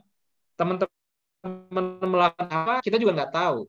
Tetapi kalau kita presentasi luring, jadi semua punya tantangan sebenarnya. Semua punya tantangan. Masing-masing itu punya tantangan gitu ya. Kalau kita luring itu kan kelihatan. Kitanya dilihat oleh audiens. Kemudian kita juga melihat audiens. Mereka itu semangat atau tidak gitu ya. Nah, saya menyarankan gini Mbak Vivit. Memang kalau Mbak Pipit coba juga lihat nih, saya sering baca-baca ya, saya juga banyak belajar, melihat gitu ya, baca-baca buku. Itu ada Profesor Matt Abraham. Beliau itu mengajarkan strategic communication di Stanford Business School gitu ya. Jadi ada satu keyword yang menurut saya menarik, presentation hygiene dia bilang. Jadi kita sebagai presenter itu juga harus preparation. Jadi eat well, makanan-makanan yang jangan membuat kita itu ngantuk gitu ya. Dari kopi manis-manis gitu kan. Sleep well, istirahat yang cukup gitu kan. Sebelum kita melakukan presentasi gitu. Karena itu yang akan mempengaruhi mood kita gitu. Karena kita harus presentasi itu sesuatu skill yang bisa kita pelajari. Dan saya tadi kan di poin atau kiat yang nomor 3 terkait dengan presentasi atau delivery yang meyakinkan itu kan pertama bahasa tubuh ya, lalu kemudian intonasi suara. Nah, poin yang terakhir itu saya sampaikan preparation and practice gitu. Nah, preparation itu termasuk semua Mbak Vivit gitu ya. Jadi kita harus pada saat kita presentasi kan lihat orang. Kita harus menghilangkan tuh mood negatif kita gitu ya. Menghilangkan mood negatif kita. Kita memang harus memfokuskan bahwa kita ini ingin menyampaikan sesuatu yang bermanfaat. Nah, saya juga visualisasi biasanya ya. Saya mendoakan yang hadir dalam presentasi ini bisa mendapatkan manfaat satu. Terus yang kedua, mudah menerima, nyaman mengikuti gitu ya. Dan itu akan menular biasanya gitu ya. Dan itu juga akan membawa mood baik kita gitu. Jadi kita bisa mengendalikan mood baik kita itu dengan visualisasi Mbak Vivit. Bahwa kita ini men-serve audience ya. Men-serve audience dengan pesan yang kita harus yakin bahwa pesan yang kita sampaikan itu bermanfaat. Saya yakin gitu. Saya supaya mood, pokoknya gimana kita membuat mood yang positif ya. Saya menyarankan untuk kita visualisasi Mbak Vivit. Jadi kita visualisasi, kita harus yakin bahwa apa yang kita sampaikan itu bermanfaat. Sama juga Mbak Pipit dia menjadi dosen di UI gitu ya, bahwa apa yang Mbak Pipit sampaikan itu bermanfaat buat mahasiswa. Nah, itu mood kita akan baik tuh. Kita akan terlihat antusias. Jadi dengan visualisasi itu yang hal-hal negatif itu akan terkurangi gitu ya. Maka muncullah hal-hal positif, kita terlihat antusias. Nah, itu juga akan menular ke audiens gitu ya. Nah, kalau udah menular ke audiens, dia akan lebih mudah menerima pesan-pesan kita. Saya kira itu Mbak Pipit terkait dengan mood kita ya dengan bahasa tubuh itu. Baik Pak, terima kasih jawabannya. Baik teman-teman, masih ada yang mau bertanya, silakan. Antono nggak mau nanya, Antono? Antono nih pastinya sering ya harus presentasi, kemudian mendengarkan presentasi orang juga ya. Ada yang mau ditanyakan nggak? Mas Antono yang di Bank Mandiri ya? Ya, di Bank Mandiri, Pak. Iya, iya. Gimana Mas Antono? Bisa sharing juga sebenarnya. Iya, izin boleh tanya Pak sedikit Ya, Pak. Mas Antono juga bisa sharing supaya kita bisa apa ya, menambah pengetahuan dan skill kita. Silakan Mas Antono.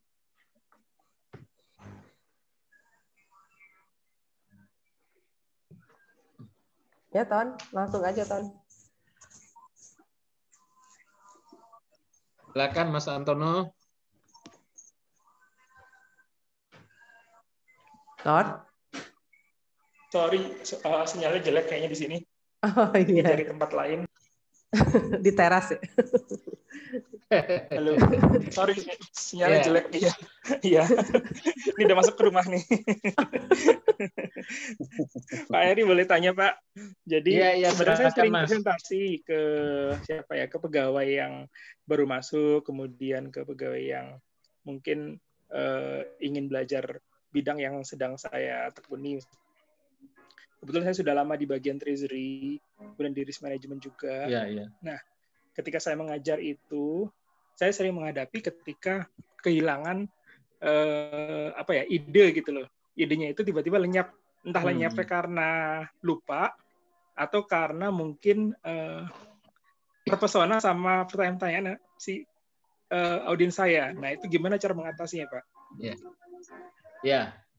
Ya, Mas Antono, ini kita sering sebut itu sebagai apa namanya? Blank mind ya. Jadi apa namanya? Kita presentasi tiba-tiba apa namanya? Idenya hilang gitu ya. Idenya hilang. Jadi saya menyarankan gini, Mas. Saya menyarankan gini ya. Pertama itu kita melakukan yang namanya fokus praktis, Mas Antono. Fokus praktis itu maksudnya begini. Biasanya kita menyampaikan presentasi itu kan ada pesan yang mesti kita sampaikan. Ya, saya membaginya 3, Mas Antono. Jadi ada bagian pembukaan, bagian isi, bagian penutupan gitu ya. Nah, pertama kita latih dulu nih Mas sebelum presentasi ya. Kira-kira nanti di bagian pembukaan Mas Antono akan menyampaikan apa gitu ya. Lalu kemudian setelah itu oke, lalu kemudian Mas Antono masuk ke bagian isi. Mas Antono juga mesti latihan nih. Di bagian isi itu apa? Tadi saya kan menyampaikan ada beberapa template ya yang bisa digunakan.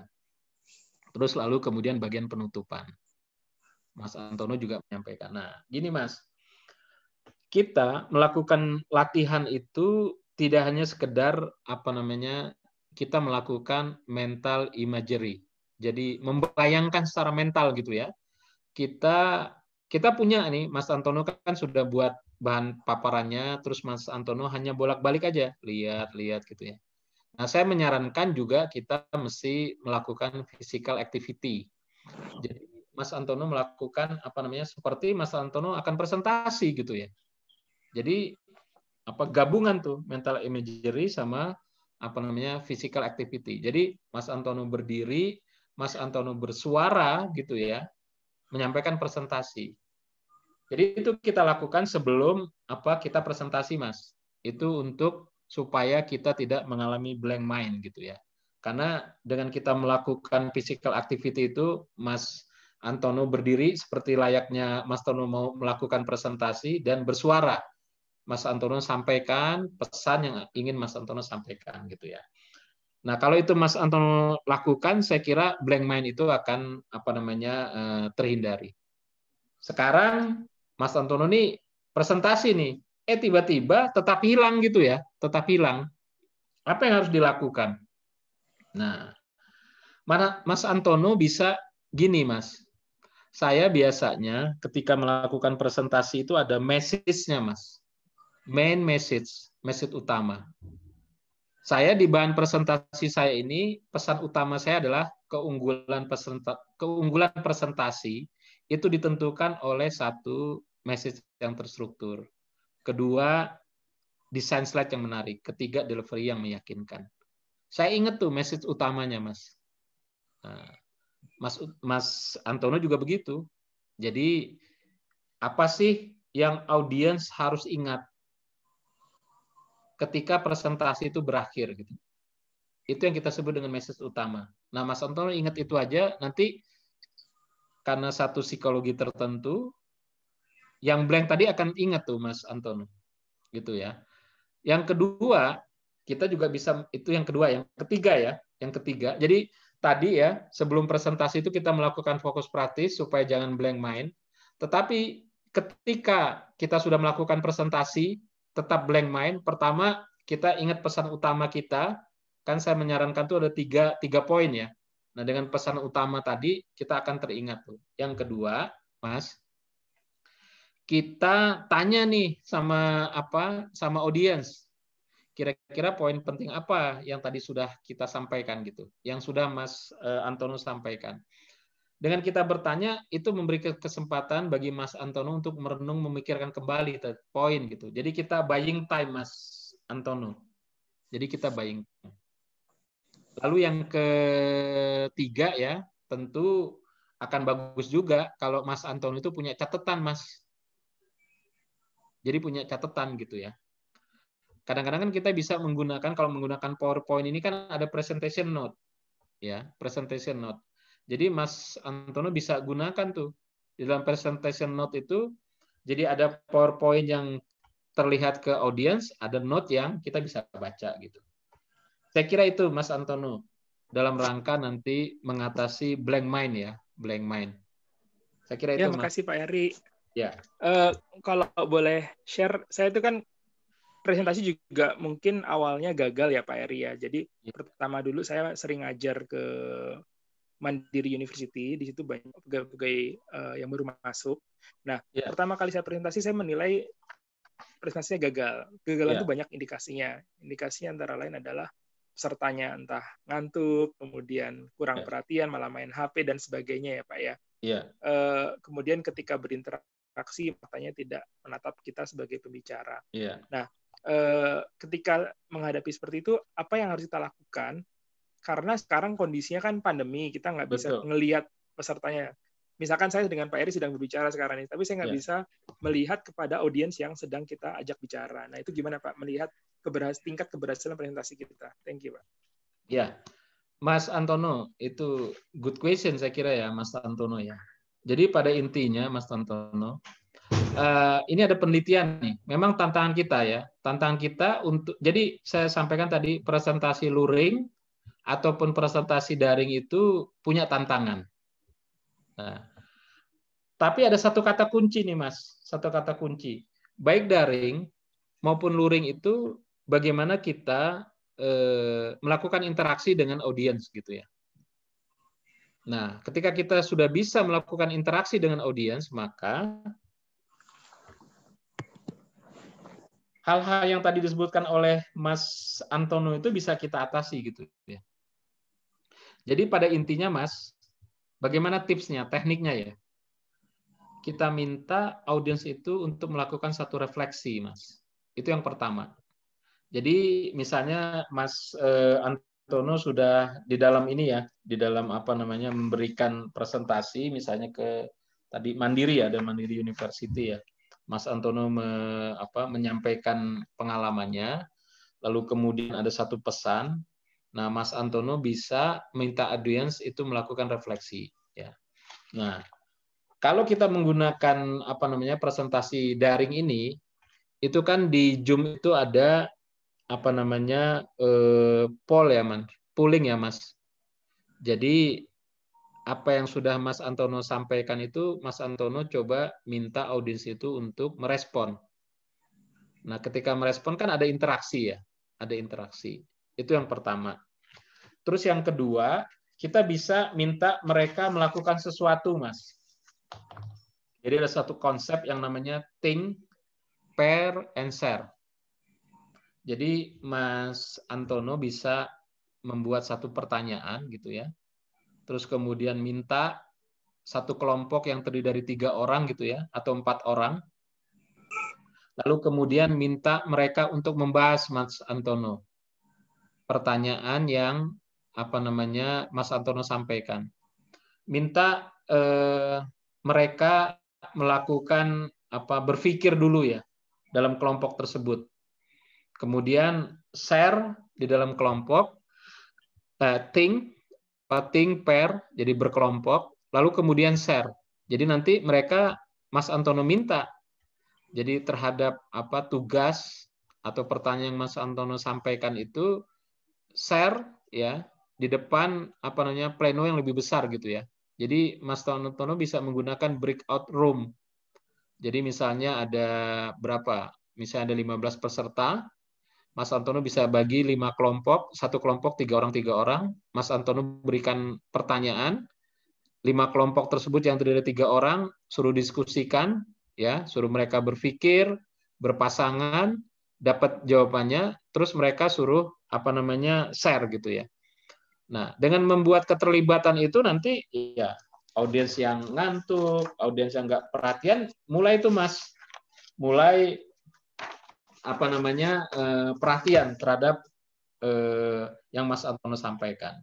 Atau yang ketiga, Mas Antono juga bisa minta tuh, jadi memberikan apa namanya small presentation gitu. Kalau pesertanya nggak terlalu banyak ya, atau berkelompok juga bisa Mas Antono minta small presentation. Dengan orang kita beri tugas itu, Mas, maka mereka akan merasa terlibat gitu ya. Nah, kalau mereka merasa terlibat, tentu apa namanya interaksi antara Mas Antono dengan audiens itu apa namanya bisa terjadi dengan baik. Jadi intinya, Mas, intinya adalah bagaimana kita membuat interaksi ya antara audiens dengan kita. Memang ada penelitian ya, ada penelitian bahwa dalam presentasi luring ini orang bisa konsentrasi itu sekitar 10 menit gitu ya.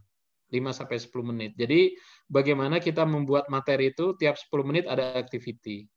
Tiap 10 menit ada activity gitu ya. Nah, itulah apa namanya interaksi itu bisa kita jaga ya antara presentator dengan audiens.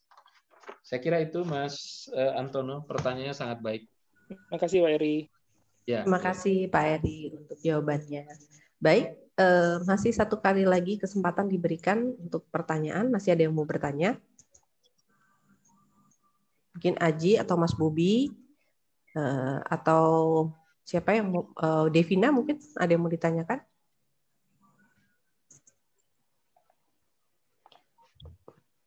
Kalau nggak ada, saya boleh nanya lagi nggak? Boleh, nggak apa-apa. Kita diskusi aja. Gini. Silakan. Tadi ada yang mau nanya kayaknya Pak Bibit ya. Satu lagi tadi ada yang mau nanya ya kayaknya. Sebelum saya Pak Bibit. Oh iya, ada ya? Nggak ada ya? Nggak ada kayaknya belum. Oh, Aji, ada. Okay, Aji kebuka nih ininya. Aji mau nanya, Aji. Tadi kebuka ininya apa? Mic-nya. Oke, kalau nggak ada. Ya, silakan. Ini Mas Antono lagi ya? Iya. Iya, silakan Mas. Ini silakan.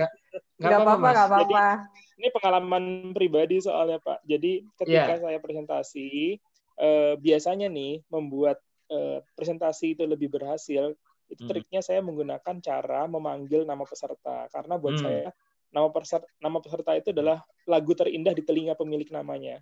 Betul. Jadi begitu saya panggil namanya, dia merasa mungkin dihargai, kemudian merasa lebih dekat ke saya, jadinya dia lebih senang mendengarkan apa yang saya sampaikan. Nah, kalau luring seperti ini, apakah cara tersebut efektif, Pak? Thank you, Pak. Iya. Memang apa namanya tadi yang Mas Antono sampaikan itu sangat baik ya. Kenapa? Karena kalau kita panggil nama itu kan kita memberikan kesan kepada audiens itu kita memperhatikan mereka gitu ya. Nah, dengan kita memperhatikan mereka, maka sebagai gantinya mereka akan memperhatikan balik ya. Nah, memang harus kita lihat nih Mas. Kadang-kadang ya, saya juga pernah nih Mas, kalau ini kan hanya 11 ya. Hanya 11, di awal saya tanya dulu, tegur dulu nih, ada Mas Sukma, ada Mbak Vivit, Mas Aji, terus Pak Antos, Pak Junior. Jadi apa namanya kita berupaya, Mas Antono ya, kita berupaya untuk membangun kedekatan. Kalau itu pesertanya nggak terlalu banyak nih Mas. Tetapi saya juga pernah luring ya, pernah luring di satu universitas yang hadir itu 300-an. Kayaknya akan lebih ini ya, akan lebih apa namanya sulit gitu. Memang tergantung ininya Mas Antono, tergantung konteksnya ya, tergantung konteksnya. Memang intinya adalah itu bagaimana kita membuat interaksi ya, interaksi antara kita sebagai presentator dengan audiens. Jadi itu intinya. Memanggil nama, saya kira oke-oke aja, Mas. Oke-oke aja. Paling nggak ketika ada beberapa orang ya di dalam satu komunitas tertentu di mana kita memberikan presentasi, kita memanggil namanya, saya kira itu satu strategi yang bagus juga ya Mas Antono. Sekalipun kita juga nggak kenal semua ya, apalagi kalau pesertanya ada 300 orang. Tetapi bagaimana, upayakanlah, pokoknya upayakan bagaimana kita membangun kedekatan dengan audiens ya. Dengan memanggil namanya, dengan melakukan interaksi, saya kira itu satu strategi yang baik. Nah, kalau kita sudah dekat dengan audiens, Mas, maka secara psikologi ya, secara psikologi saya kira akan lebih mudah ya bagi audiens itu untuk menerima kita. Pada intinya adalah kita kan menyampaikan presentasi itu membuat audiens itu paham, Mas, ya kan? Membuat audiens itu paham dengan message yang kita sampaikan. Nah, ketika mereka secara psikologi sudah menerima kita, maka barrier itu coba kita hilangkan gitu ya dari sisi psikologi. Di samping memang dari sisi message, kita juga harus buat presentasi kita itu terstruktur supaya mereka itu mudah menerima kita. Saya kira yang Mas Antono sampaikan itu panggil nama itu juga saya kira sesuatu yang bagus dalam membangun kedekatan. Cuman kita perlu melihat konteksnya ya. Berapa banyak audiens yang hadir ke presentasi kita. Saya kira itu Mas Antono. Terima kasih Pak Eri. Terima kasih Pak Eri. Mungkin ada baiknya ya Pak, kalau sebelum kita presentasi kita pelajari dulu audiensnya tuh siapa aja, latar belakangnya seperti apa, sehingga kita lebih mengenal mungkin ya. Ibarat kata kalau kita presentasi depan milenial dengan generasi kolonial kayak kami gitu, itu pasti beda ya Pak, cara penyampaiannya gitu, seperti itu. Dan, betul Mbak Pipit, saya kira betul Mbak. Jadi memang yaitu saya pelajari itu Profesor Matt Abraham dari Stanford Business School itu menyampaikan bahwa tujuan kita presentasi itu serve to the audience kan. Nah, maka analisis audiens itu menjadi penting ya. Termasuk profil demografinya seperti apa gitu. Kita presentasi ke anak milenial, apalagi yang mau kita sampaikan itu spesifik nih, misalnya Mas Sukma ya, Mas Sukma dokter gitu kan. Mas Sukma dokter. Kalau Mas Sukma menggunakan terminologi tertentu yang komunitasnya dokter itu mudah gitu ya. Tetapi kalau Mas Sukma menjelaskan misalnya ke audiens umum yang tidak punya background kedokteran, tentu bahasanya beda gitu. Nah, tadi yang seperti Mbak Pipit sampaikan, kita harus lihat dulu nih siapa audiens kita, bagaimana level of knowledge-nya.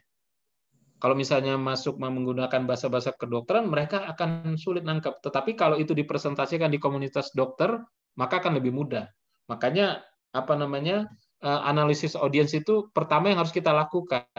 Dan itu nanti akan menentukan gimana nih kita menggunakan bahasanya gitu ya. Saya kira itu Mbak Vivit. Iya, baik. Terima kasih Pak. Pak, kalau saya boleh nanya lagi ya Pak. Ya, ada satu hal yang sebenarnya sangat penasaran gitu ya saya tanyakan. Kan nggak semua ya Pak pelaku bisnis ataupun misalnya profesi gitu ya yang terbiasa untuk public speaking atau bicara depan umum gitu. Ada beberapa orang yang memang sangat menikmati pekerjaan di balik meja gitu ya, di balik layar gitu, seperti itu. Kalau saya sendiri sebagai dosen ya mungkin sudah sangat terbiasa menghadapi orang gitu seperti itu. Tapi banyak juga teman-teman kita yang terbiasa bekerja di balik meja, terus tahu-tahu misalnya dia dipromosikan jadi manajer gitu. Kan terpaksa ya harus mau nggak mau harus presentasi, harus rapat, meeting gitu ya bersama rekan-rekan yang lain atau bersama pimpinannya. Nah sebenarnya kalau public speaking itu apakah terkait dengan karakter? Ya kan ada yang bilang bahwa karakter tuh nggak bisa dipaksain ya Pak, nggak bisa dirubah gitu. Kalau emang sulit untuk menghadapi orang banyak gitu dia akan tetap seperti itu gitu. Tapi ada juga yang bilang bahwa public speaking itu bisa dipelajari. Termasuk bagaimana mengendalikan tadi bahasa tubuh dan sebagainya. Nah, menurut Bapak bagaimana, Pak? Karena kan nggak semua kondisi itu bisa sesuai dengan keinginan kita gitu. Ya. Menarik nih pertanyaannya Mbak Pipit. Jadi saya menganut paham atau mainstream yang bahwa presentasi ataupun public speaking itu skill yang bisa dipelajari, Mbak. Jadi itu dulu mindset-nya. saya membuktikan nih diri saya sendiri nih Mbak Pipit. Jadi saya cerita pengalaman aja ya, mungkin biar kita sharing, teman-teman yang lain juga bisa sharing saya kira untuk memperkaya diskusi kita. Jadi saya tahun 99 itu kuliah di Jepang. Saya kuliah di Jepang, saya ngambil Public Policy International Program, Mbak Vivit. Ya, ngambil international program. Nah, kita sehari-hari language of instruction-nya adalah English. Pesertanya itu bukan orang Jepang malahan, itu international program, studennya dari berbagai negara, ada dari Australia, ada dari Timur Tengah, ada dari India, ada dari Cina, gitu, dari berbagai negara, dari Rusia gitu ya. Nah, kita itu presentasi 2 kali ya. Presentasi dua kali. Jadi di midterm, yang presentasi tengah, sama presentasi akhir untuk menyampaikan hasil penelitian kita. Itu di depan orang banyak, Mbak. Di depan teman-teman kita sendiri, di depan profesor-profesor Jepang. Jadi setelah kita presentasi jadi ada satu profesor lah yang mengomentari kita semua. Jadi dia bilang, I don't understand what you said. Termasuk saya juga digituin, yang lain juga digituin. Nah, itu memberikan tantangan gitu ya. Nah, sejak itu ya saya belajar, Mbak. Jadi intinya bahwa presentasi public speaking itu sesuatu yang bisa dipelajari. Kalau kita ingin naik kelas ya. Kalau kita ingin naik kelas, maka kita harus berbicara. Jadi berbicaralah, ada 3B istilahnya. Berbicara yang baik, berbicara yang benar, berbicara yang bermanfaat gitu. Dan apalagi kalau misalnya teman-teman bisnis nggak mungkin nggak melakukan presentasi. Untuk misalnya, jadi naik nih yang sebelumnya jadi staff gitu ya, lalu kemudian jadi manajer. Tentu kan harus berhubungan nih dengan sesama kolega manajer.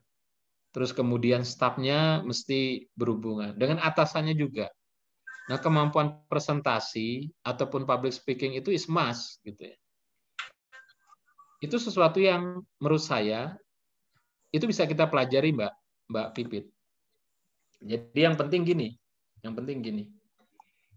Kalau saya biasanya ada prinsip-prinsip. Itu yang kita sebut knowledge ya. Jadi tadi saya sudah menyampaikan bahwa presentasi yang sistematis, menarik dan berpengaruh itu ada 3 poinnya. 1, pesan yang kita sampaikan itu terstruktur. Kita bisa berlatih tuh bagaimana menyusun presentasi yang terstruktur. Tentu ada alurnya. Alurnya yang bisa kita ikuti sehingga audiens itu kita giring. Lalu yang kedua itu, ini memang ada bedanya antara presentasi sama public speaking. Kalau presentasi itu kemampuan orasi juga perlu kuat. Kemudian presentasi itu biasanya pakai alat bantu kan, slide. Kita perlu nggak harus orang desainer, Mbak. Nggak harus desainer. Yang penting kita menguasai prinsipnya. Saya bisa mengajari mudah itu mendesain. Yang penting tadi itu kan simple, kemudian visual, kemudian kontras. Nggak usah kita jadi desainer gitu ya. Tetapi yang penting slide-nya memenuhi itu. Terus yang ketiga itu adalah apa yang kita sampaikan, presentation delivery-nya itu convincing, meyakinkan gitu ya. Nah, kalau yang public speaking kan kekuatannya ada di orasi ya. Ada orasi. Itu kan kita misalnya rapat gitu ya, rapat. Yang penting kita bisa menyampaikan dengan baik, benar, bermanfaat, dengan yang santun gitu ya. Itu juga sebenarnya sarana kita untuk berlatih tuh. Berlatih kita menyampaikan pesan. Intinya kan sebenarnya kita menyampaikan message gitu ya. Menyampaikan message. Slide itu sebenarnya alat bantu aja. Dan juga itu perlu ditunjang oleh komunikasi nonverbal. Nah, kita juga mesti hati-hati ya. Kadang-kadang maksud kita nggak baik gitu, tetapi karena bahasa tubuhnya atau intonasinya seolah kita kelihatan marah gitu ya. Makanya kan perlu apa ya, sinkron gitu tadi seperti saya sampaikan message-nya. Sinkron antara bahasa tubuh, intonasi dengan pesan yang kita sampaikan. Jadi saya kira itu Mbak Pipit. Jadi kita mengambil mainstream bahwa presentasi, public speaking itu something yang bisa kita pelajari ya. Itu terus menerus. Yang namanya skill itu kita berlatih ya. Kita berlatih. Nah, semakin sering kita berlatih dan ketika kita ingin naik kelas gitu ya. Saya selalu memotivasi kalau rekan-rekan ini semua ingin naik kelas ya. Misalnya menjadi pebisnis yang top, tentu harus bisa meyakinkan orang. Kemampuan presentasi, public speaking itu penting. Lalu kemudian misalnya di kantor ingin naik posisi, kemudian ingin berhubungan baik dengan orang juga, saya kira kemampuan presentasi juga penting. Ya sama juga Mbak Vivit di kampus, dan itu merupakan satu aktivitas yang Mbak Vivit sering lakukan. Saya kira dengan terus kita mempelajari prinsip-prinsip bagaimana melakukan presentasi yang baik juga akan makin lama makin meningkat gitu kemampuannya. Saya kira itu Mbak Vivit. Ya, baik Pak Eri, terima kasih untuk jawabannya. Ya menambah wawasan saya juga sih, jadi untuk memperbaiki mungkin ke depannya cara menyampaikan kepada mahasiswa. Ini kayaknya Mas Aji mau nanya, Mas Aji? Iya. Ji? Ya, ada yang mau ditanyakan, Ji? Enggak nanya. Oh, kirain mau nanya.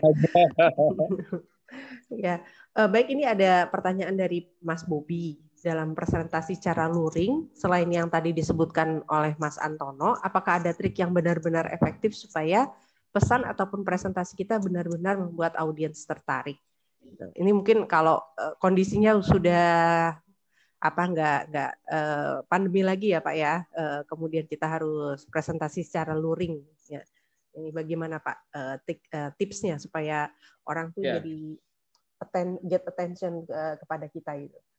Iya, jadi saya menyimpulkan nih Mbak Pipit ya, Mas Bobi ya, bahwa komponennya tetap 3 ya. Komponennya tetap 3. Yang pertama itu kan pesan kita mesti terstruktur. Apakah itu luring maupun daring gitu ya? Sama juga, luring maupun daring, pesan kita mesti terstruktur. Kalau nggak terstruktur itu akan sulit membuat audiens menarik dan presentasi kita efektif. Efektif itu kan maksudnya pesan kita sampai kepada audiens ya. Terus yang kedua, slide kita visual.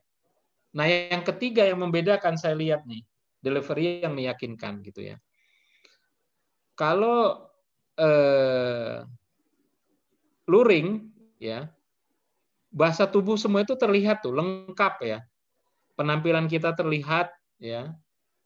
Lalu kemudian postur kita berdiri, cara berdiri kita terlihat gitu. Kemudian gesture kita juga terlihat dengan jelas. Ya, itu harus kita perhatikan. Kemudian intonasi suara. Intonasi suara ini hampir mirip ya. Hampir mirip antara luring sama daring karena keluar gitu ya. Nah, bedanya untuk yang daring gitu ya, yang daring bahasa tubuh ini yang nggak bisa terlihat semua. Nah, saya kira Mas Bobi ya, jadi kalau kita presentasi luring ya, luring artinya presentasi kita tatap muka, saya kira 3 poin itu ya, 3 poin itu yang harus kita perhatikan gitu ya. 1, pesan yang terstruktur, desain slide yang menarik itu ada 3, sederhana, ya, sederhana, lalu kemudian visual, lalu kemudian kontras. Kemudian delivery yang meyakinkan bahasa tubuh ya, Mas. Ini waktu luring ya, Mas Bobi harus memperhatikan penampilan ya. Tadi saya sampaikan bahwa tipsnya serupa tapi 1 tingkat di atas. Kalau audiens memakai t-shirt, kita pakai kemeja. Kalau audiens pakai kemeja, kita pakai yang lengan panjang. Jadi itu untuk memberikan impresi yang kita itu menampilkan bahwa kita itu menghargai audiens gitu ya, dengan pakaian yang lebih pantas gitu. Terus yang kedua terkait dengan bahasa tubuh itu postur ya. Nah, postur itu dilihat tuh Mas Bobi gitu ya. Bagaimana kita berdiri. tunjukkanlah kita tuh rileks ya pada waktu berdiri, jadi bertumpu di dua kaki selebar bahu gitu ya. Jangan kita itu terkesan loyo ketika kita berdiri gitu ya. Lalu kemudian juga tunjukkan antusias, semangat. Nah, ini tipsnya adalah kita visualisasi dalam pikiran kita bahwa apa yang kita sampaikan, pesan yang kita sampaikan itu bermanfaat bagi audiens. Itu yang membuat kita itu kesan kita positif, mood kita juga positif tadi seperti yang Mbak Pipit nanyakan bagaimana kita mengatasi mood tersebut. Lalu kemudian gesture ya, gesture. Nah, upayakan gesture yang kita gesture itu kan gerakan tangan tuh. Jadi upayakan itu terkait dengan pesan kita gitu ya. Jangan kadang-kadang kita gesture kita itu gerakan-gerakan tetapi nggak ada maknanya gitu. Nah, upayakan bahwa gesture kita itu menunjukkan satu makna gitu. Lalu kemudian intonasi suara, Mas, itu perlu diperhatikan. Kita menyampaikan suara yang jelas gitu ya. Suara yang jelas supaya apa? Supaya audiens itu menangkap pesan kita dengan baik gitu dan memahami. Dan juga komponen suara. Komponen suara itu ada yang namanya pitch ya, tinggi rendah gitu. Itu kita juga sesuaikan tuh Mas dengan pesan yang ingin kita sampaikan gitu ya. Ketika kita ingin menekankan satu pesan tertentu, coba kita lakukan misalnya rate-nya ya, berbicaranya agak lambat tuh Mas. Supaya apa? Supaya audiens itu nangkep gitu ya pesan kita. Jadi di samping pitch, rate, juga volume. Nah, kadang-kadang kalau kita presentasi luring Mas, suara kita itu kecil ya, distraction dengan mikrofon gitu. Nah, jangan sampai intinya adalah bahwa audiens yang berada di belakang ya, audiens yang berada di belakang itu tidak mendengar pesan kita. Maka volume itu juga menjadi penting tuh Mas. Volume dari suara kita ya.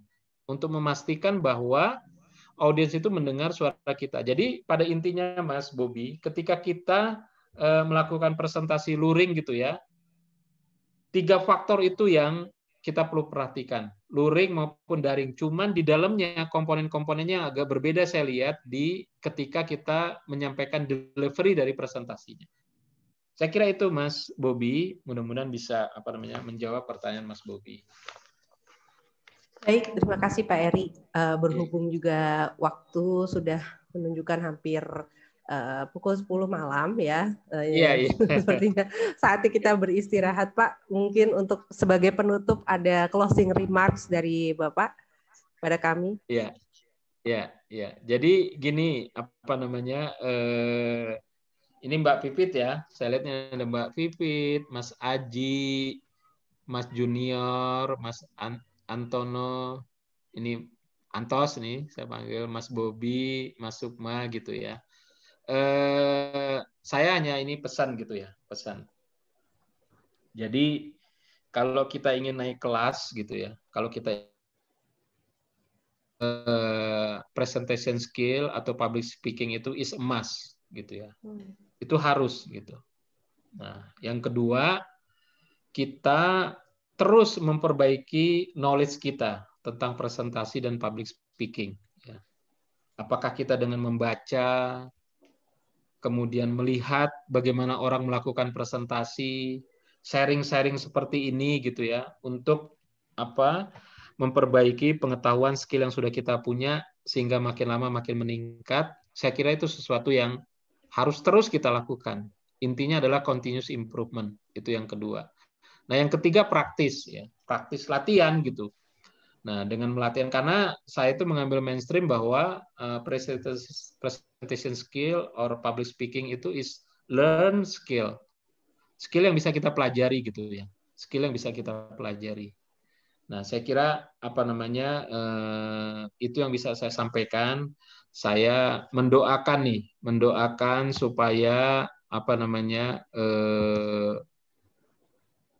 Andel Business Network 95 ini ya sukses gitu ya. Amin. Sukses sesuai dengan perannya. Apakah ini misalnya Mbak Vivit yang menjadi dosen, lalu kemudian rekan-rekan ini yang punya bisnis, ataupun bekerja di satu instansi tertentu, pokoknya kita harus bangun